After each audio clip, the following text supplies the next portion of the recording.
In the face of this stain to the family reputation, Marcos was forced to give up organ grinding and resort to less conspicuous ways of winning over his cousin Antonita, but he did not renounce his goal.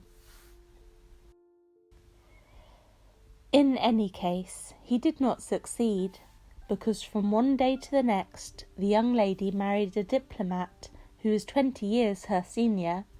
He took her to live in a tropical country, whose name no one could recall, except that it suggested negritude, bananas and palm trees, where she managed to recover from the memory of that suitor who had ruined her 17th year with his military march and his waltz.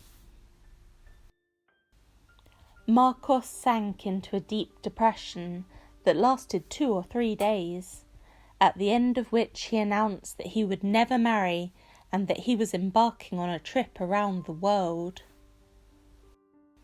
He sold his organ to a blind man and left the parrot to Clara, but Nana secretly poisoned it with an overdose of cod liver oil because no one could stand its lusty glance, its fleas, its harsh, tuneless hawking of paper fortunes, sawdust balls, and powders for impotence.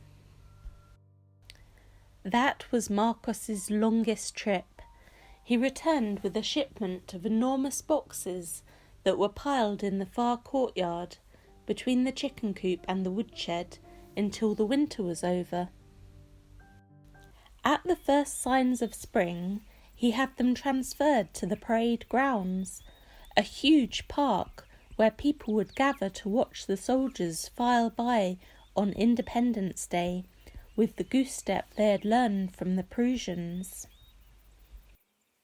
When the crates were opened, they were found to contain loose bits of wood, metal and painted cloth. Marcos spent 2 weeks assembling the contents, according to an instruction manual written in English, which he was able to decipher thanks to his invincible imagination and a small dictionary. When the job was finished, it turned out to be a bird of prehistoric dimensions, with the face of a furious eagle, wings that moved, and a propeller on its back.